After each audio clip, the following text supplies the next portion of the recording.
إن الحمد لله نحمده ونستعينه ونستغفره ونعوذ بالله من شرور أنفسنا وسيئات أعمالنا من يهده الله فلا مضل له ومن يضلل فلا هادي له وأشهد أن لا إله إلا الله وحده لا شريك له وأشهد أن محمدا عبده ورسوله أما بعد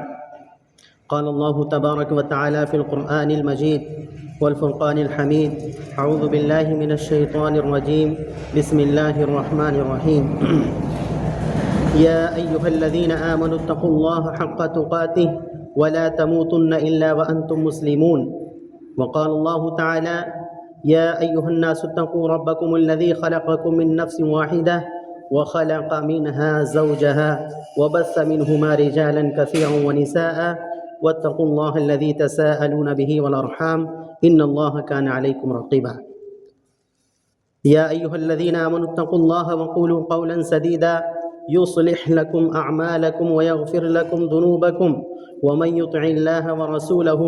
فقد فاز فوزا عظيما إنا عرضنا الأمانة على السماوات والأرض والجبال فأبين أن يحملنها وأشفقن منها وحملها الإنسان إنه كان ظلوما جهولا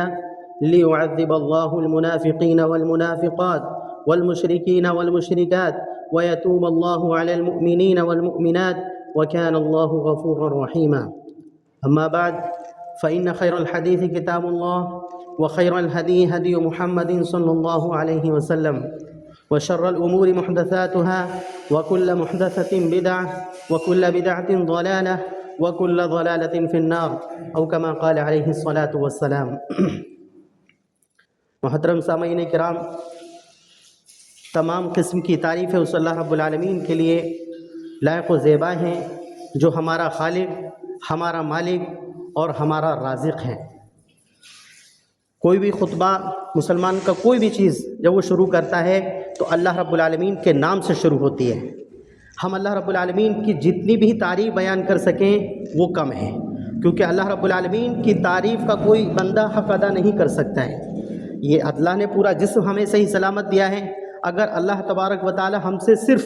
آنکھ کا ہی حساب کتاب لینے پہ آ جائے تو اس کا بھی حساب نہیں دیا جائے گا۔ تو اس لیے جتنی بھی تعریفیں ہو سکتی ہیں اس اللہ رب العالمین کے لیے جو ہمارا خالق ہے، جس نے ہمیں پیدا کیا۔ مختصر سی حمد و ثنا کے بعد میں بے حد درود و سلام ہو تمام انبیاء پر، بالخصوص آخری نبی جناب محمد رسول اللہ صلی اللہ علیہ وسلم پر، اور آپ کے بعد میں جتنے بھی صحابہ، تابعین، جتنے بھی مسلمان مرد عورت اس دنیا سے جا چکے ہیں، ہم سب کے لیے اللہ سے دعا کرتے ہیں کہ اللہ تبارک و تعالی ان کی قبروں پر رحمت نازل فرمائے، ان کی قبروں کو جنت کا باغ بنائے، کیونکہ آج ہم یہاں پر ہیں، کل ہم بھی نہیں ہوں گے۔ ہر انسان کا معاملہ یہی ہے، اگر اب سے 100 سال پہلے، 50 سال پہلے دیکھیں گے تو وہ لوگ گزر چکے ہیں، پھر 100 سال آگے جب ہم جائیں گے تو ہم لوگ گزر جائیں گے اور نئی پیڑھی آئے گی۔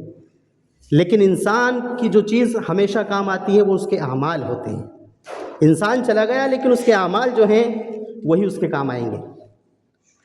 تو محترم سامعین کرام، پچھلے جمعے کے تعلق سے کچھ چیزیں میں نے بیان کی تھی، اور انشاءاللہ اس جمعے میں بھی جمعے کے تعلق سے کچھ چیزیں آپ کے سامنے بیان کروں گا۔ زیادہ نہیں ہے، صرف 4 چیزیں بیان کرنی ہیں۔ پہلی جو چیز آتی ہے، ہمیں کوشش یہ کرنی چاہیے کہ جمعے کی نماز کے لیے ہم خطبے سے پہلے جائیں۔ معمول کیا ہے ہمارا؟ ہم اس وقت جاتے ہیں کہ بھئی یہ سوچتے ہیں کہ جس ٹائم پہ امام صاحب کھڑے ہو جائیں گے نماز پڑھانے کے لیے اس ٹائم پہ جائیں گے۔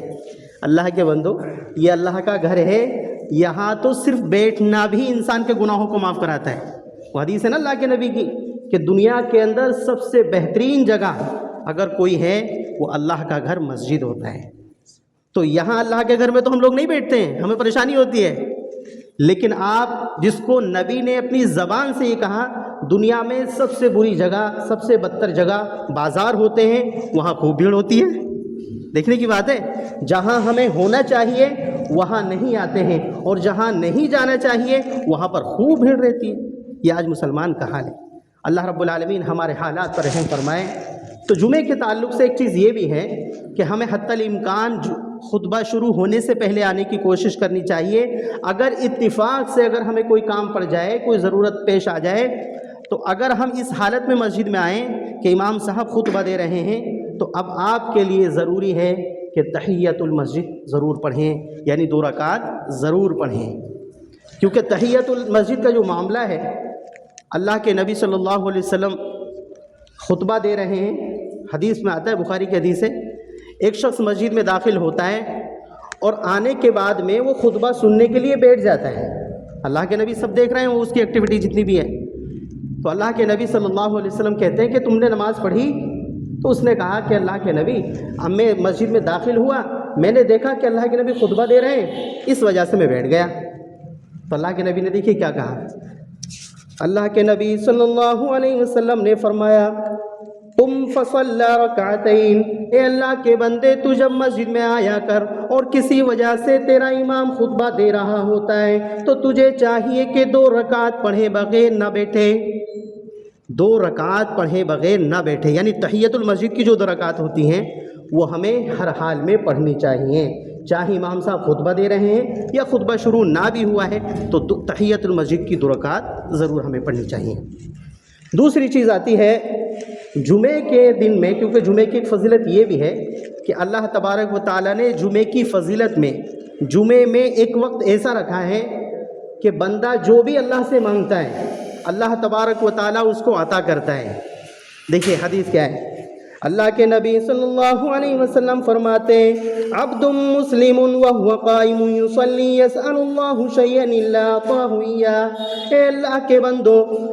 کے بندو جب تم مسجد میں آتے ہو، جمعے کے دن نماز کے لیے مسجد میں آتے ہو تو کوئی اللہ کا بندہ کھڑے ہو کر کے نماز پڑھ رہا ہے اور اگر وہ کوئی اللہ سے دعا کرتا ہے تو اللہ تبارک و تعالی اس کی دعا کو ضرور قبول کرتا ہے۔ یعنی ہم آئے نماز کے لیے، یہاں پہ ہم دل لگا کر کے نماز پڑھ رہے ہیں تو ہم اللہ سے جو مانگتے ہیں اللہ رب العالمین ضرور عطا کرتا ہے۔ اچھا یہ وقت کون سا ہوتا ہے؟ اس میں علماء کا اختلاف ہے۔ بعض علماء کہتے ہیں کہ جب امام صاحب ممبر پہ جاتے ہیں اور جب تک وہ سلام پھیرتے نماز کا، یہ وقت وہ ہے کہ جس میں اللہ تبارک و تعالیٰ بندوں کی دعاؤں کو قبول کرتا ہے۔ بعض علماء کہتے ہیں کہ وہ عصر کے ٹائم کا وقت ہے، عصر کے بعد کا وقت ہے، تو لہٰذا چاہے عصر کے بعد کا وقت ہو چاہے یہ والا وقت ہو، ہمیں تو اللہ سے ہمیشہ مانگتے ہی رہنا چاہیے۔ پتہ نہیں کون سی زبان سے ہمارے کلمے نکلے اور اللہ نے قبول کر لیا، یہ بھی ہے نا۔ تو اسی لیے جمعے کے دن کثرت سے ہمیں اپنے لیے دعائیں مانگنی چاہیے، اللہ سے دل کھول کر کے مانگنا چاہیے۔ بھائی میرا رب ہے، میں اپنے رب سے جو چاہوں مانگوں،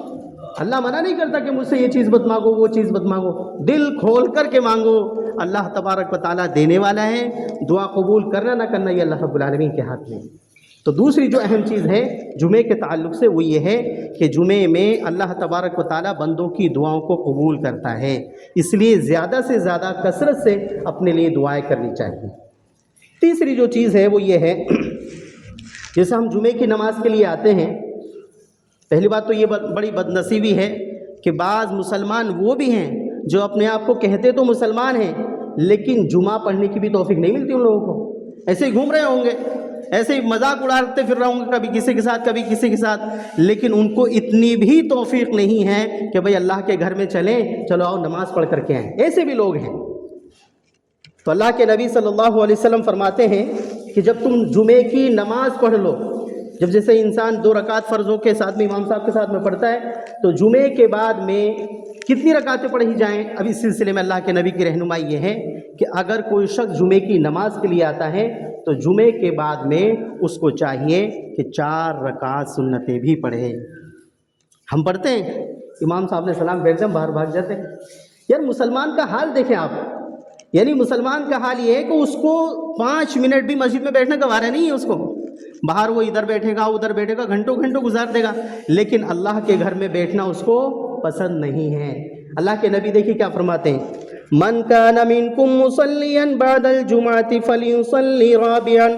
اللہ کے نبی صلی اللہ علیہ وسلم فرماتے ہیں کہ تم میں سے کوئی شخص اگر جمعے کی نماز کے لیے آتا ہے اور جمعے کی نماز پڑھتا ہے تو جمعے کے بعد میں اس کو چاہیے کہ وہ 4 رکعتیں بھی پڑھے۔ جمعے کے بعد میں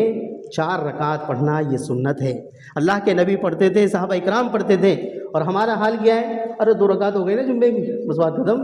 سلام پھیرو نکل جاؤ۔ یہ کون سی نماز ہے؟ اللہ رب العالمین نے ہر مسلمان پر 24 گھنٹے کے اندر 5 نمازیں وہ فرض کی ہیں۔